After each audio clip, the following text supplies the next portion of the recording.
ರಾಜಕೀಯ ಷಡ್ಯಂತ್ರ ಇಲ್ಲಿ ಕುಟುಂಬದ ವಿರುದ್ಧ ಅಲ್ಲ. ಈಗ ರೇವಣ್ಣ ಅವ್ರ ಕುಟುಂಬ ಅಂದ್ರೆ ರೇವಣ್ಣ ಅವರು, ಅವರ ಪತ್ನಿ, ಇಬ್ಬರು ಮಕ್ಕಳು.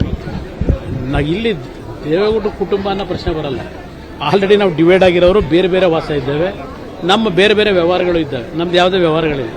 ರಾಜಕೀಯವಾಗಿ ಸಭೆಗಳಲ್ಲಿ ಭಾಗವಹಿಸ್ತೀವಿ. ಇದೇ ಇರ್ತಕ್ಕಂಥದ್ದು.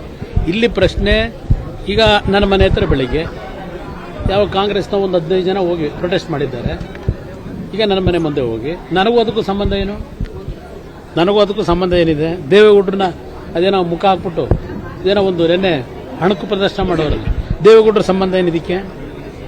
ನಾವು ದಿನ ಪ್ರತಿನಿತ್ಯ ಯಾರು ಎಲ್ಲಿ ಹೋಗ್ತಾರೆ ಅನ್ನೋದನ್ನ ನಾವು ಕಾಯ್ಕೊಂಡು ಕೊಡ್ಲಿಕ್ಕಾಗತ್ತಾ? ವಯಸ್ಸಿನಲ್ಲಿ ಬೆಳೆದಿರ್ತಕ್ಕಂಥ ಮಕ್ಕಳು ಹಲವಾರು ರೀತಿಯ ಸಮಸ್ಯೆಗಳು ಅವರವರದೇ ಆದಂಥ ರೀತಿಯಲ್ಲಿ ಇರ್ತದೆ. ಇದಕ್ಕೆ ಇಂಥ ತಪ್ಪುಗಳು ಮಾಡತಕ್ಕಂಥದ್ದು ಇತ್ತೀಚಿನ ದಿನಗಳಲ್ಲಿ ನಾವೇನು ನೋಡ್ತೇವೆ. ತಪ್ಪುಗಳಾಗಿದ್ದಾಗ ಶಿಕ್ಷೆ ಆಗಲೇಬೇಕು. ಭಾರಿ ಪ್ರತಿಭಟನೆ ಯಾರು ಮಾಡ್ತಾ ಇದ್ದಾರೆ? ಯಾವ ಮಹಿಳೆಯರು ಮಾಡ್ತಿರೋದು? ನಾವೇ ರೆಡಿ ಇದೀವಲ್ಲ ಈ ವಿಷಯದಲ್ಲಿ. ನಾವು ಸಮಗ್ರ ತನಿಖೆ ಆಗಬೇಕು ಅಂತ ಹೇಳ್ತಿದೀವಲ್ಲ. ಯಾರ ಮೇಲೆ ತನಿಖೆ ಪ್ರತಿಭಟನೆ ಮಾಡ್ತಾವ್ರ ಅವರು? ಯಾರ ವಿರುದ್ಧ ಪ್ರತಿಭಟನೆ? ಪೆನ್ ಡ್ರೈವ್ ಹಂಚಿದ್ರಲ್ಲ, ಅವ್ರ ಬಗ್ಗೆ ಪ್ರತಿಭಟನೆ ಮಾಡ್ತಾವ್ರ? ಇದೆಲ್ಲ ಚರ್ಚೆ ಮಾಡೋಣ ಬನ್ನಿ.